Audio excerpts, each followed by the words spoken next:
You're listening to the Covenant Church podcast. We hope this message is encouraging, inspiring, and that it challenges you to take your next step with Jesus. Thanks for listening. Now, let's check it out.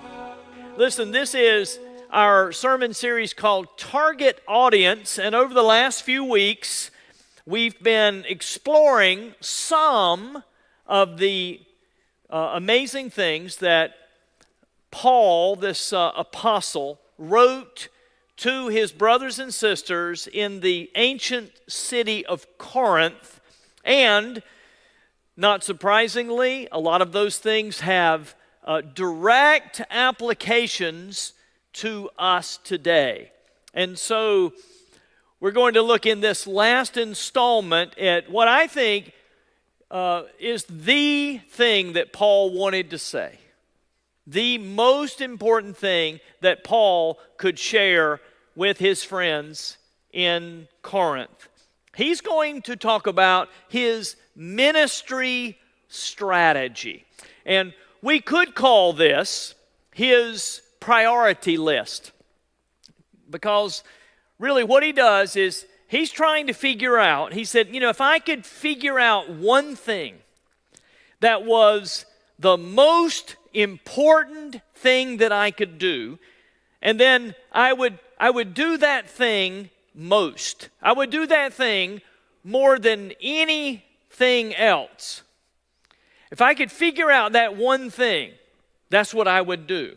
And that's pretty smart if you think about it, is you're going to figure out what the most important thing is. I mean, what would that be? You think about, what would that be? The most important thing that we could do with our lives, with our ministry, with the ministry of our church. What would that be? If we could figure out the thing that would bring God the most joy, the thing that would have the longest lasting effect, the thing that would do the most good, if we would do that thing the most, we would be pretty successful. So what would that one thing be? Well, Jesus tells us what that one thing is. That in Luke chapter 15, Jesus told a story about a shepherd who had 100 sheep, and one of them wandered off, and one of them got, he was lost.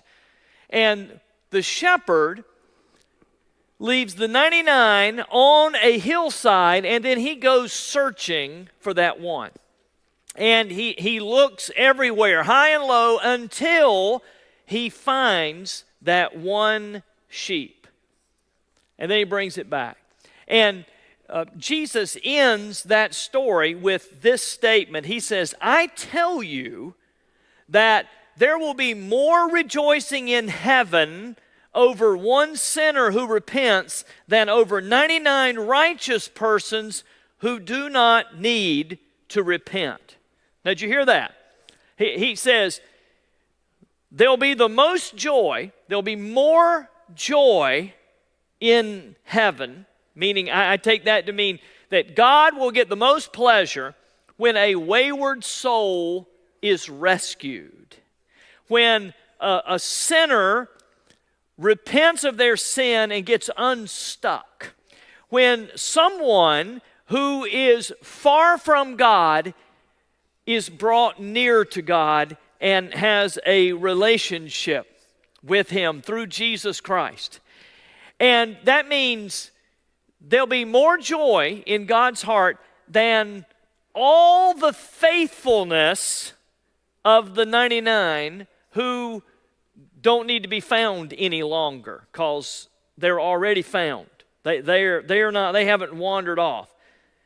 And so he says, I would just say it in another way.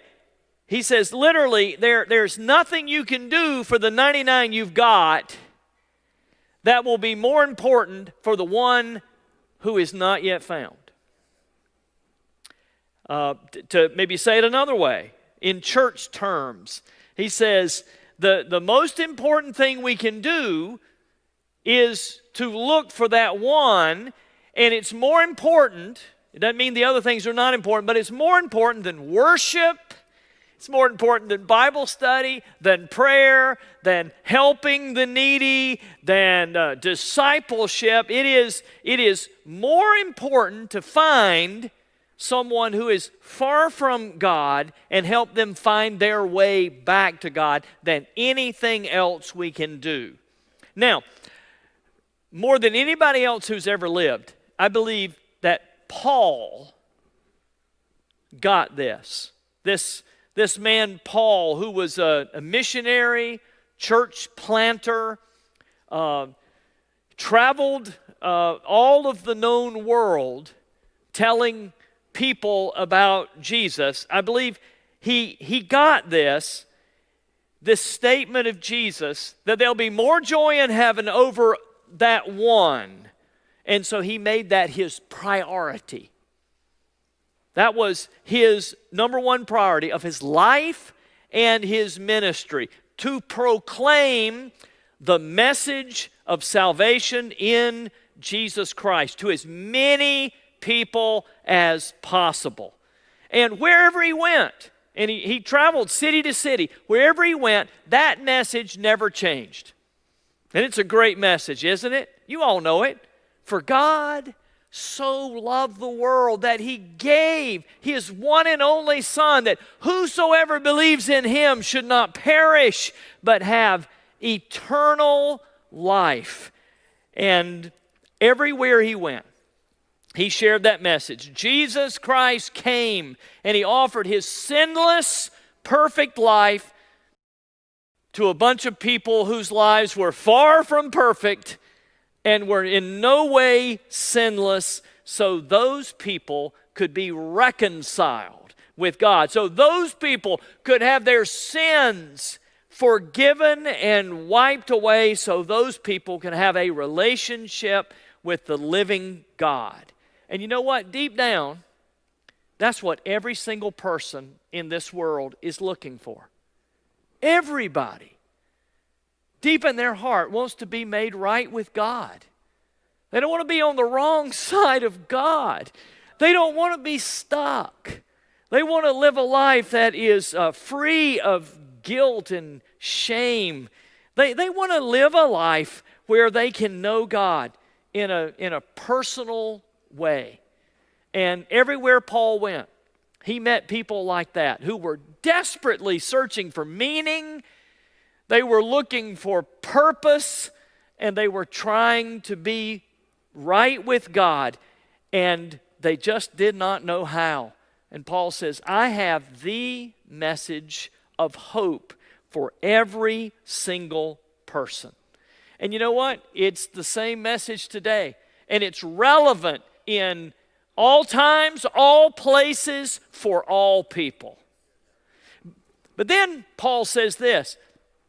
Well, listen, this is 1 Corinthians chapter 9. It's a beautiful, small little section where he shares his strategy. He says, listen, the message is clear. The way I share it depends on which city I'm in. You know, I always share the gospel, but it all depends on where I am. And then I figure out how to share it with those people in a personal way. And listen, there's no more relevant topic for people like us to talk about than this one, Paul's ministry strategy. And in 1 Corinthians chapter 9, Paul lays out 3 principles that I think translate beautifully to people like us. The first one is this. He says, the mission will always be the number one priority.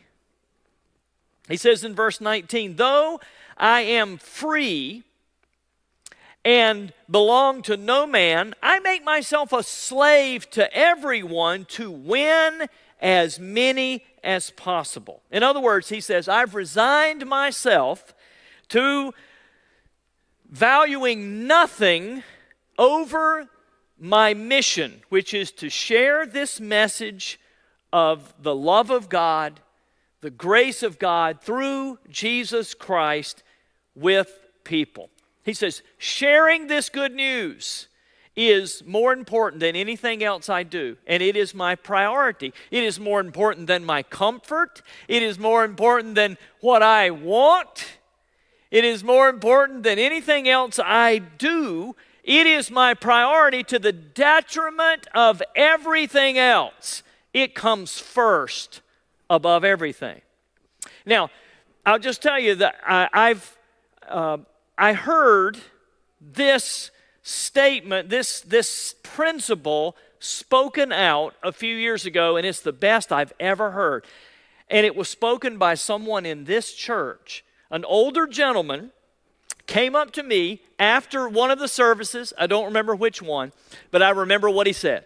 He said, "I hate the music in this church." He said, "I hate it." He said, "I don't like it. I can't sing it. I don't understand it. And to tell you the truth, I don't think it's very worshipful or reverent." And I wanted to say, "And how do you really feel?" I'm just caught here on the platform. And then he said, "But my grandson seems to like it. And he continues to want to come with me to church every week. And he is learning to love and serve Jesus Christ in this church. So please keep singing that stuff." I thought, that's pretty good. He said, I'm willing to never, ever sing a song I like again, as long as it means that people like that fella are going to come to know Jesus like I have come to know Jesus. And then he said this, "If it is necessary, I will stand up on the platform and dance a jig to that music." I told him, "That will not be necessary." But that would have been fun, wouldn't it? He said, "I'm willing to do anything so that people come to know Jesus." And listen, that is what Paul's saying, isn't it? It is my number one priority. He says, listen, I'm here not for me.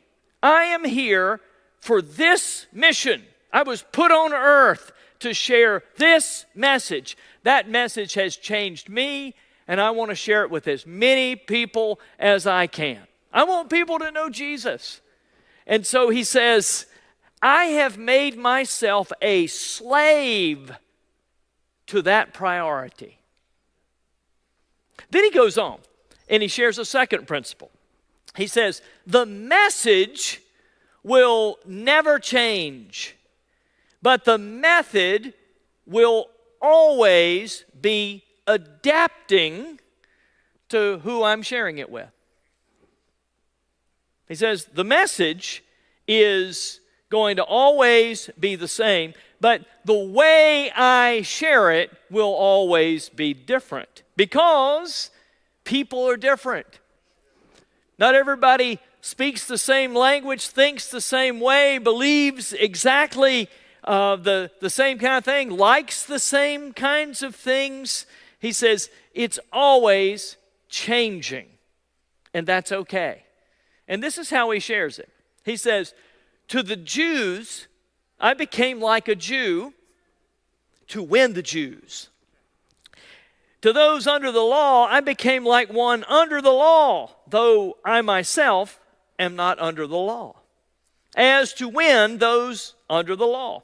To those not having the law, I think about that as being someone who's not a Jewish person, a Gentile person. He says, I became like one not having the law, though I am not free from God's law, but I'm under Christ's law, so as to win those not having the law. To the weak I became weak, to win the weak. He says, the way I share it is always changing. And you know, people have always asked, how in the world was this little Jewish man able to be so successful everywhere he went? And the answer is using this strategy right here. He says, listen, when I'm around some people, I share it one way. When I'm around other people, I share it another way. I mean, Paul was a Jew. And his family had always been Jewish. He was raised in ritual and tradition, and he knew the scriptures really well. When he was around Jews, he acted like a Jew. He says, but he could go to Corinth, which was, the most, idol-worshiping, immoral city on the earth. And he could be successful there too, because he said, when I'm there, I relate to those people, and I share the gospel in a way that they can understand. Now, what's the difference? It's context. He says, when I'm in Jerusalem, I talk one way. When I'm in Corinth, I talk another way. Now, I don't know if you ever thought about this, but in your Bibles, there are 4 different accounts of the life and ministry of Jesus. It's there at the beginning of your New Testament: Matthew, Mark, Luke, and John. I mean, why are there 4? Wouldn't one have been good enough? Well, they're similar, but they're not all the same. And there's a reason for that. They were written to different people. It was different people trying to tell folks about Jesus. And so Matthew is writing to Jewish people. And so he uses all kinds of quotes from the Old Testament, because the Old Testament scriptures would have been very important to Jewish people. Mark is writing to Roman citizens. And because they appreciated brevity, Mark is the very shortest one. He says, well, this happened, and then this happened, and then this happened. In fact, he begins his gospel with one sentence. This is the good news about Jesus Christ, the Son of God. Here it is, boom. In order to reach Romans. Luke is not a Jewish person. He was a convert as a non-Jewish person, and so he's writing to other non-Jewish people. And you know that because all through the book of Luke, he's explaining things that non-Jewish people wouldn't understand. This word in the Hebrew means this. And this is why this group of people did these things. And he's always talking about Jesus coming for all people, not just the Jews. And then there's John, which is different. It's not written like the other ones. The other ones are chronological. John is written, and it's more ideological, because he's writing to Greeks. And so his gospel reads sort of like a dissertation that someone might share as they're talking with a group of people, sort of like Plato and Socrates, because he's writing to Greeks. And you go, that's pretty ingenious, isn't it? Well, it's a good strategy. It's a wonderful strategy. You tell the same story, but you tell it in different ways to different people. Now, there's a word for this. It's called incarnational. When you insert yourself into someone else's world, it's known as incarnation. And this is what Paul attempted to do everywhere he went. He says, no matter where I am or who I'm with, he says, I start with their world, I start with them, and then I insert myself into their world so that I might be able to talk with them about Jesus. Now, one note I would say here is that incarnational doesn't mean that you join in the bad habits of other people. Because, it doesn't say, hey, when I was with drug dealers, I became a drug dealer. Right? He doesn't say that. No, what he says is, well, if I'm going to talk to folks like that, I'm going to have to figure out some of the language. I'm going to have to figure out some of how they think. I'm going to insert myself into their world because I want to be able to share the message with as many people as possible. Now, if you think about it, this is exactly what God did with us. God left heaven and became a person, a human being, that he might be able to save us. He became the person of Jesus so that he might be with us. We call that the incarnation. Paul wrote this to the Philippians. He said, "You must have the same attitude that Christ Jesus had. Though he was God, he did not think of equality with God as something to cling to. Instead, he gave up his divine privileges. He took the humble position of a slave and was born as a human being." He entered into our world. Some of you know about the famous missionary to China whose name was Hudson Taylor. Hudson Taylor was sent to China to preach the gospel, to tell them about Jesus. But he realized very soon that he would not be successful unless he could enter into their world. And so he turned himself into a Chinese man, shaved his head, and began to wear his hair like all of his friends. He grew a Fu Manchu mustache and beard. He started wearing Chinese clothes.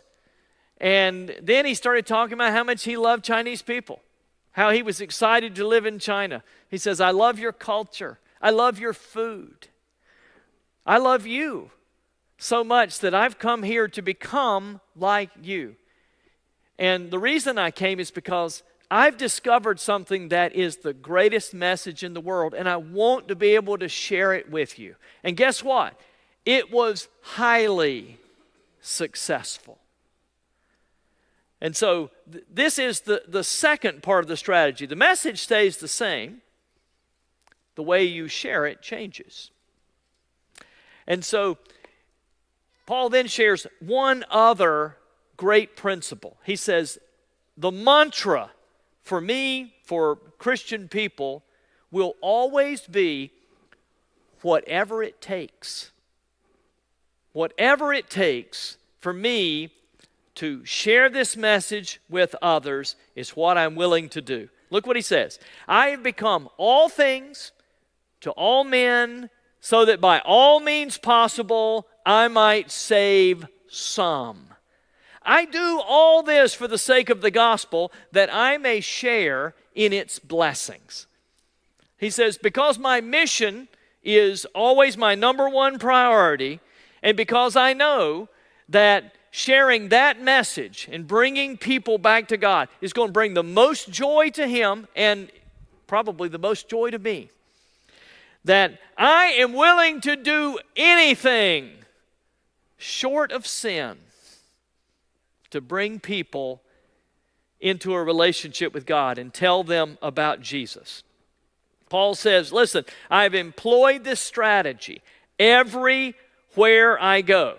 Everywhere I go, I have employed it, and I'm willing to do anything, say anything, try anything, meet with anybody. There's nothing I will not do. And you know that's true because he was willing to go to jail. He was willing to be beaten. He was willing to get on a ship and be shipwrecked. He was willing to be hungry, tired, naked, broken, bleeding. He was willing to do anything that people might come to a saving knowledge of Jesus Christ. One of my friends one time went on a short-term mission to a country in Eastern Europe. I forget what country it is. I just know it was one of the smaller countries in Eastern Europe. And as he went, he met the long-term missionary there. And that guy said, now, we need to just have some ground rules because I need to tell you some things about the people that you're going to be doing ministry among, just so you'll be able to relate to them. He said, the first thing you need to know is they love food. They love to eat.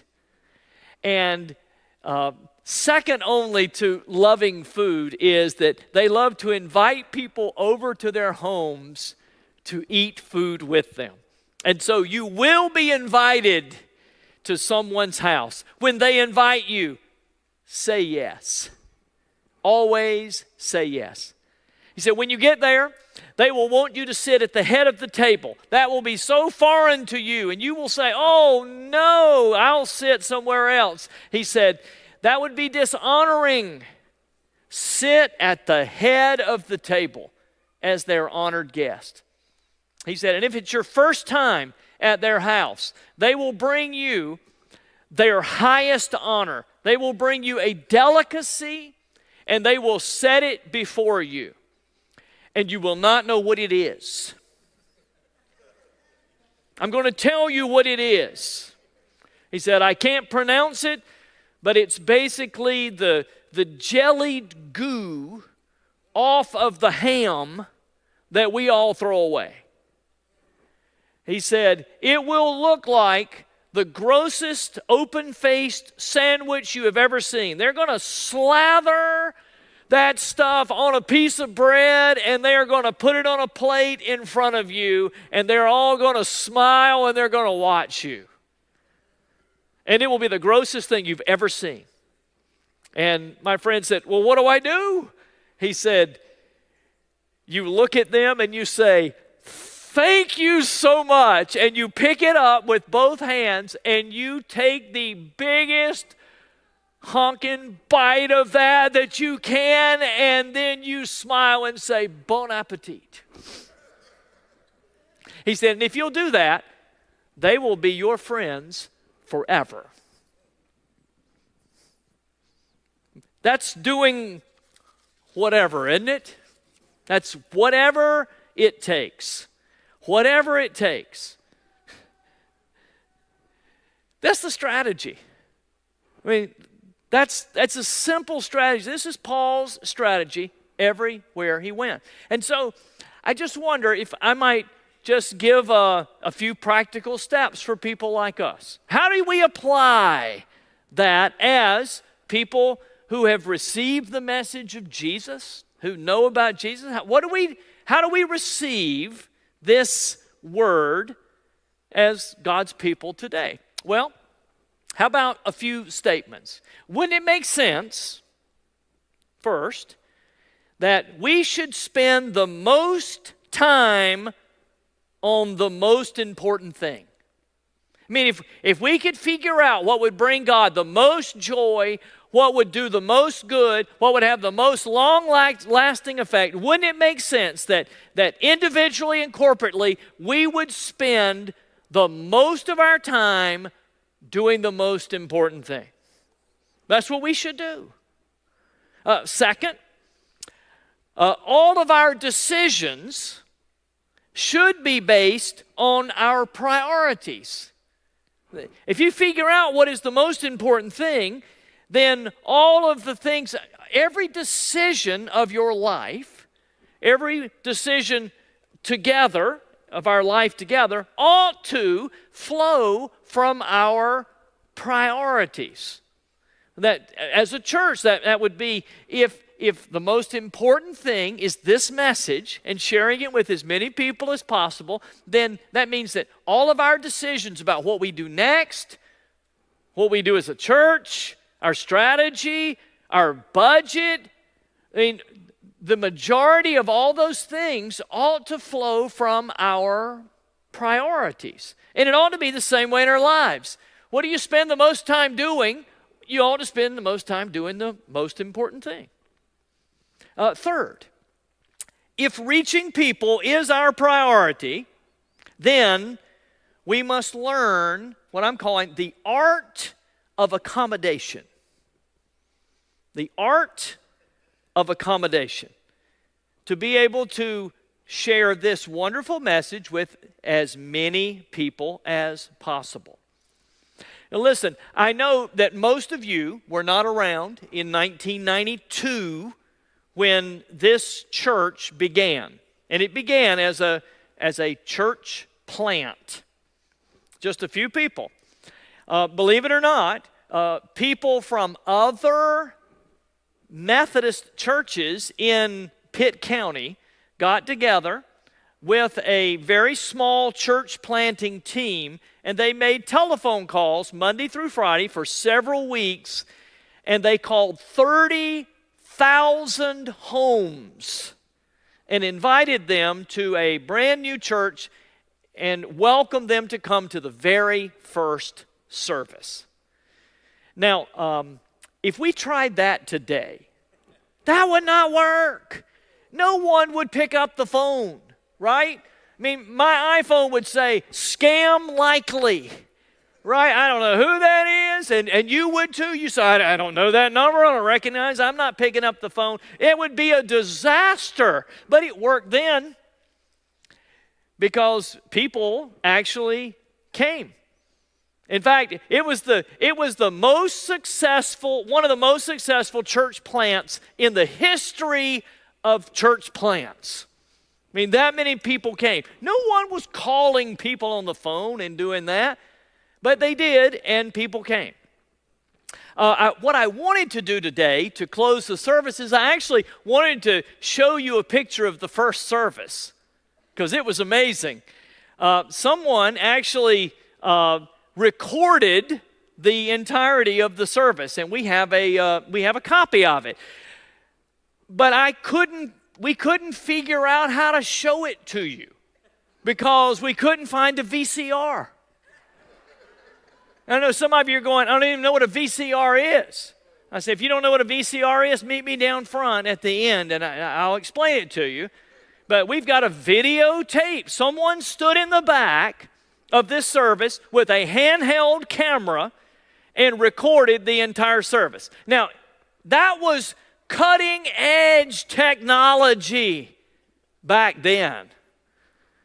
But I wanted to show it to you, but it's probably good I didn't because you'd all laugh. You go, look at that hair. Look at those clothes. Look, can you believe they sang those songs? That's the worst music I've ever heard. How did they get a crowd with that music? And every one of us, we're snobs, by the way, when it comes to technology. We'd all go, I wouldn't turn around twice for the video quality of that. You know, it's kind of like partially black and white, partially color. It was terrible.